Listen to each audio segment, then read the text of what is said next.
Assalamualaikum warahmatullahi wabarakatuh. Hello everyone.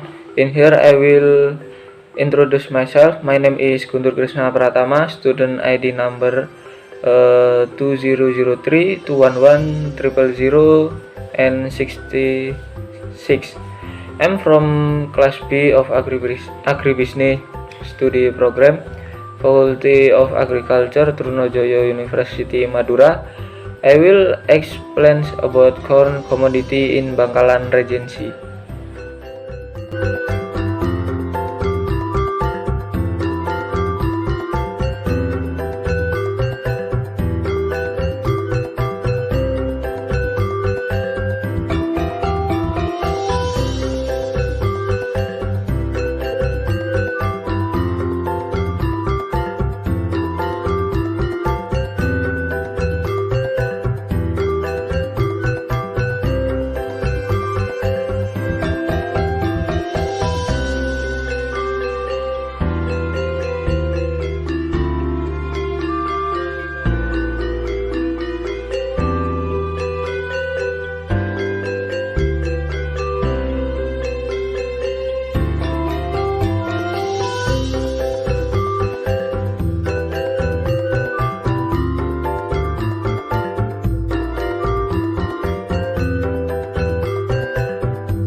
Adalah alasan memilih komoditas jagung ini. Yang pertama adalah tidak adanya biaya yang dikeluarkan pada saat panen, karena kebanyakan dari petani yang memilih untuk memanen jagungnya sendiri atau mengajak anak atau sanak saudara.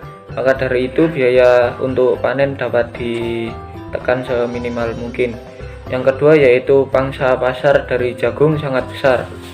Besarnya pangsa pasar ini dikarenakan kebutuhan nasional yang terkadang masih belum tercukupi.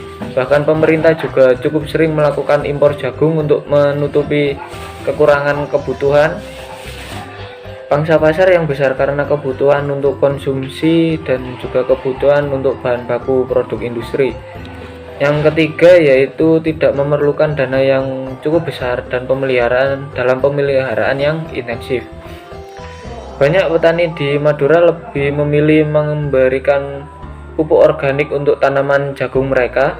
Selain harga yang murah, pupuk organik menjadi pupuk alternatif yang mudah didapatkan sampai ke pelosok desa.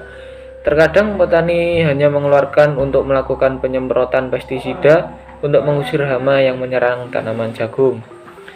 Selanjutnya yaitu salah satu tanaman yang dapat tumbuh pada lahan kering. Karena pada dasarnya jagung membutuhkan sinar matahari yang cukup banyak dan tidak bisa tergenang oleh air. Biasanya pada musim kemarau baik ditanam di sawah ada hujan yang ada air sedikit dan musim hujan ditanam di lahan yang kering atau tegalan saja. Selanjutnya yang terakhir salah satu komoditas unggulan di Madura. Karena sebagian besar lahan pertanian di Madura merupakan lahan kering, maka dari itu komoditas jagung merupakan komoditas yang cocok dan bisa dikatakan unggulan di Madura sendiri. Ini adalah preferensi konsumen. Yang pertama terdapat atribut rasa, kedua kemasan, ketiga harga, dan keempat promosi. Dengan nilai signifikansi masing-masing untuk rasa yaitu 0,027, kemasan 0,158, untuk harga 0,032, promosi 0,041. Preferensi konsumen dapat dilihat pada hasil penelitian Harsono tahun 2013. Dari penelitian tersebut dapat diketahui bahwa konsumen membeli jagung dengan pertimbangan pertama yaitu kemasan, lalu pertimbangan yang kedua yaitu promosi, kemudian diikuti oleh atribut harga dan rasa dari jagung tersebut. Yaitu customer value dari jagung. Customer value yang melekat pada konsumen komoditas jagung adalah kualitas, harga, dan juga rasa. Konsumen akan jauh merasa puas apabila membeli jagung dengan kualitas yang baik, harga yang murah, lalu rasa dari jagung tersebut enak dan sesuai ekspektasi dari konsumen. Selanjutnya selling skill dan personal selling. Yang pertama kita akan membahas tentang selling skill. Yang pertama yaitu mengerti tentang produk. Di sini dituntut untuk mengerti tentang produk apa yang sedang dijual dan memahami kekurangan dan kelebihan dari sebuah produk tersebut. Yang kedua, melibatkan produsen dan pengecer. Para pedagang besar melakukan pembelian kepada produsen atau petani lalu dijual langsung kepada konsumen.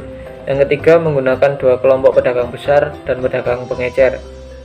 Saluran distribusi ini merupakan saluran yang banyak dipakai oleh produsen. Di sini produsen hanya melayani penjualan dalam jumlah besar kepada pedagang besar saja. Tidak menjual kepada pengecer. Pembelian oleh pengecer dilayani oleh pedagang besar dan pembelian oleh konsumen hanya dilayani oleh pengecer saja. Yang terakhir yaitu menggunakan 3 pedagang perantara. Dalam hal ini, produsen memilih agen sebagai perantara untuk menyalurkan barang kepada pedagang besar yang kemudian menjualnya kepada toko-toko kecil. Selanjutnya yaitu personal selling.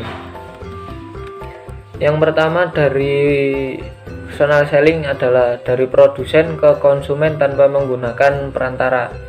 Di sini produsen dapat menjual barangnya melalui telepon atau menjual melalui sosial media dan mendatangi langsung rumah produsen secara langsung ataupun sebaliknya. Yang kedua yaitu trade selling. Trade ialah penjualan yang akan terjadi saat produsen dan pedagang besar memperbolehkan pengecer dalam usaha untuk menambah jumlah distributor produk-produk mereka. Missionary selling adalah sebuah proses penjualan yang berusaha ditingkatkan dengan mendorong konsumen-konsumen untuk membeli barang dari para distributor perusahaan. Yang selanjutnya yaitu technical selling. Yang dimaksud dari technical selling yaitu meningkatkan angka penjualan dengan cara memberikan saran dan nasihat kepada konsumen atau pembeli dari barang dan jasanya. Responsive selling yang selanjutnya, responsif maksudnya adalah penjualan yang diharapkan bisa memberikan reaksi terhadap permintaan pembeli.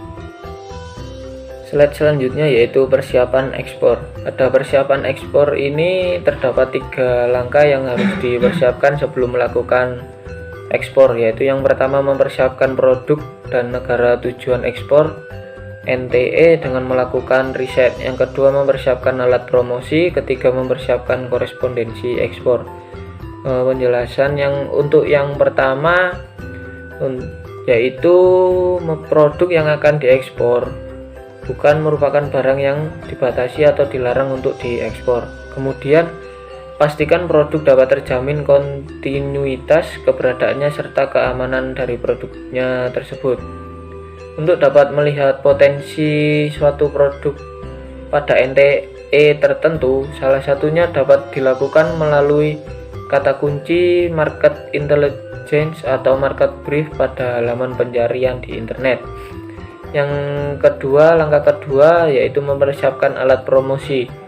Alat promosi atau promotion tools yaitu sebuah perangkat secara fisik yang keberadaannya harus ada kala mengikuti pameran dagang, yakni terdiri dari kartu nama, brosur, katalog, dan profil perusahaan atau usaha.